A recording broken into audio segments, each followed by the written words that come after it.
आध्यात्मिक आँखाले हेर्ने एउटा सुन्दर किताब खबर.com। नमस्कार मेरो समादरणीय मित्र, तपाईको मुहारमा कान्ति र मनमा शान्ति सदैव रहिरहोस्। यही शुभेच्छा आज पनि प्रकट गर्दै तपाईसँग जोडिन आइपुगेको छु। कस्तो हुनुपर्छ त जीवनको लक्ष्य? आजको शीर्षक जीवनको लक्ष्य र उद्देश्य कस्तो हुनुपर्छ त? आज यस विषयमा म चर्चा गर्छु।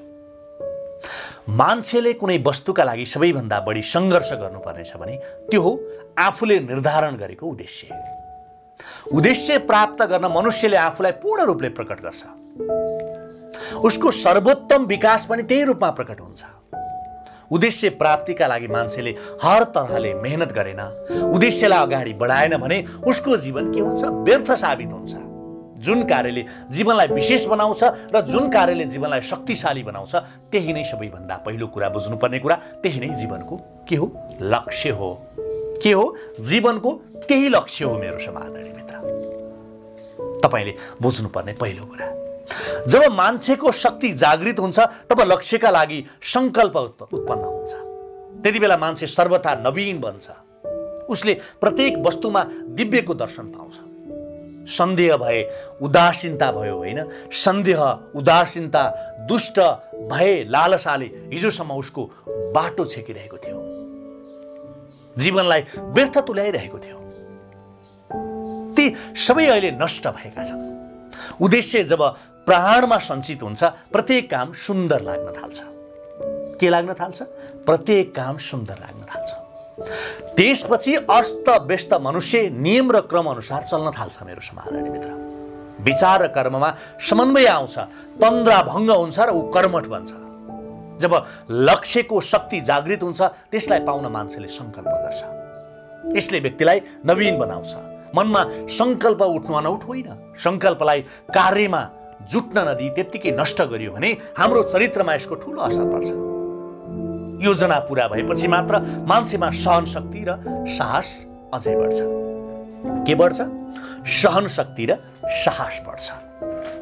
यी कुरालाई एकदमै ध्यानपूर्वक श्रवण गर्नुहोस् है। तपाईँले बहुतै काम लाग्ने कुरा गरिएको छु म।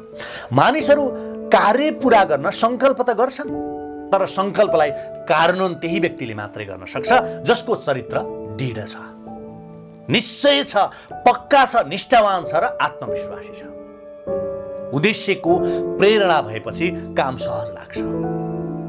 त्यति बेला उत्साहले हामीलाई दौडाउँछ, हिँडाउने होइन दौडाउँछ। जब हामी उत्साही हुँदैनौँ कामको गति पनि सुस्त हुनुका साथै कामलाई पर पर पर पर सार्दै जान्छौँ नि, होइन? पर पर धकेल्दै जान्छौँ नि। निरुत्साहमा काम गर्नु दासता हो र उत्साहमा काम गर्नु आनन्द हो। यो कुरालाई बुझ्नु पर्यो।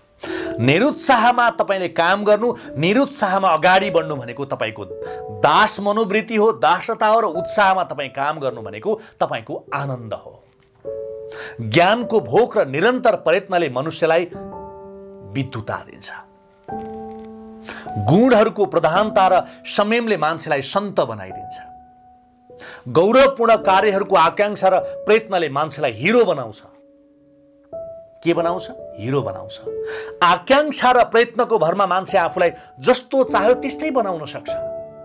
मुखले मात्र बोलेर हुँदैन, इच्छा र कामनाले मात्र केही प्राप्त हुँदैन। पहिले चरित्रकै चर्चा गर्न जरुरी छ। पहिले सबैभन्दा पहिले चरित्रमा ध्यान दिन जरुरी छ। तपाईले यहाँनिर यो कुरालाई मनन गर्नुहोस् है।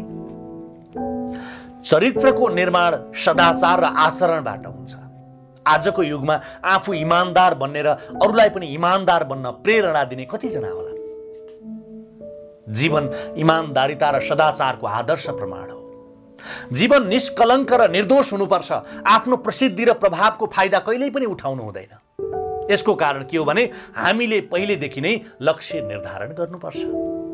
अवसरवादलाई बोकेर होइन, आफ्नो लक्ष्य त पहिले नै तय भएको हुन्छ नि। त्यही लक्ष्यलाई जीवनको वास्तविकता मानेर त्यसलाई प्राप्त गर्न निरन्तर प्रयासमा लाग्नुपर्छ। निरन्तर प्रयास गर्नुपर्छ। कसैले आफ्नो लक्ष्यप्रति दृढ विश्वास गर्छ भने उसको सम्पूर्ण चेतना र शक्ति त्यो लक्ष्य प्राप्त गर्न सङ्घर्षरत हुनुपर्छ। मान्छेको ठूलो शक्ति उसको चरित्र हो। यसको अगाडि संसारका सबै शक्तिहरू निहुरिन्छन्। चरित्रले मान्छेलाई अडिग र अटल बनाउँछ मेरो समादरणीय मित्र। आत्माले स्वीकार नगर्ने काम गर्दैन। आत्माले स्वीकार नगरेन भने कहिल्यै पनि काम गर्दैन। तपाईले यी कुरालाई एकदमै सिरोपर गर्नुस् है मेरो समादरणीय मित्र। न त यी कुराहरू श्रवण गर्नु हेर्नुको कुनै पनि अर्थ छैन। तपाईले आफ्नो व्यवसायमा सफल वकिल वा डाक्टरलाई देख्नु भएको होला। उनीहरू आफ्नो काममा निपुण पनि छन्, उनीहरू इमानदार र आदर्श स्थापित गर्ने खालका पनि छन् भने विश्वास गर्न सकिँदैन।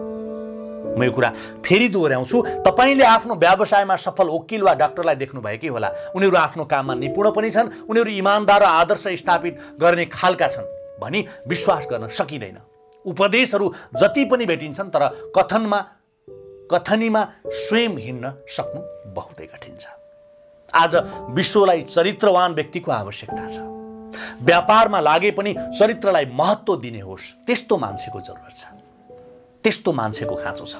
यस्ता चरित्रवान व्यक्तिको जीवनमा गोपनीयताको कुनै पनि अर्थ हुँदैन। उनीहरूको जीवन एउटा खुला पुस्तक जस्तै हुन्छ। उनीहरूको मन पारदर्शी हुन्छ, स्वच्छ र निर्मल तथा निष्कलङ्क हुन्छ। त्यसैले उनीहरू कसैसँग पनि डराउँदैनन्। यस्ता व्यक्ति धनहीन भए पनि सम्मान पाउने काममा उनीहरू कहिल्यै पनि पछाडि पर्दैनन्। साधनहीन भए पनि यस्ता व्यक्तिले लक्ष्य कहिल्यै पनि छोड्दैनन्। आफ्नो लक्ष्यबाट कहिल्यै पनि हडबडाउँदैनन्, कहिल्यै पनि डराउँदैनन् र कहिल्यै पनि भाग्दैनन्। काम सुरु गरेपछि त्यसको इन्डिङसम्म उनीहरू कहिल्यै पनि पश्चाताप गर्दैनन्।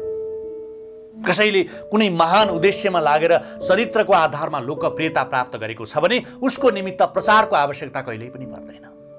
उसको व्यक्तित्व नै उसको प्रसिद्धि र लोकप्रियताको लागि पर्याप्त हुन्छ। मेरो समादरणीय मित्र, आजको विज्ञापनको युगमा यो कुरा बुझ्नुपर्छ। हामीले कसैलाई 15 किलो चामल राहतमा दियौँ भने हामीले फेसबुकका भित्ताहरूभरि रङ्गाउँछौँ। हामी चरित्रले व्यक्तिको निर्माण गर्छ र जीवनका प्रत्येक क्षेत्रमा देखाउने इमानदारिता र सदाचारले चरित्र निर्माण गर्छ। सुन्दर र आकर्षक व्यक्ति होस्, व्यक्तित्व प्रभावशाली होस्, तर उसमा इमानदारिताको कमी छ र सदाचार छैन भने उसको तुलना वासनाहीन फूलसँग गरिन्छ। जसले आफ्नो चरित्रलाई पुँजी सम्झेर कुनै कार्यमा लगाउँछ त्यसले उत्तरदायित्वलाई इमानदारीपूर्वक सम्पन्न गर्छ। त्यो व्यक्तिको जीवनमा कहिल्यै पनि असफलता देखिँदैन। अधिकांश युवा युवतीहरूलाई चरित्र के हो थाहा छैन। अहिलेको युवा पुस्तालाई, किशोर पुस्तालाई सोध्ने हो चरित्र के हो भन्यो भने उनीहरू झनक्क रिसाउँछन्। थाहा छैन उनीहरूलाई चरित्र निर्माण गर्ने मानवीय गुणहरू जस्तै इमानदारिता र सदाचारलाई उनीहरूले अहिलेको पुस्ताले महत्त्व नै दिँदैनन्। उनीहरूलाई यो कुराको प्रभाव नै छैन। उनीहरू त जन्मेका हुन् जीवन जिउनका लागि, मस्ती गर्नका लागि, मोज मस्ती गर्नका लागि, बाउको कमाईमा सयर गर्नका लागि उनीहरू यो सोच्छन् र चलाखी, धुर्त्याइ र छल कपटलाई महत्त्व दिन्छन् अहिलेका पुस्ताहरू। प्रकृतिले तपाईँलाई कुनै कार्य गर्नका लागि आह्वान गरेको छ भने त्यो आह्वान तपाईँको रगतमा सञ्चार हुनुपर्छ।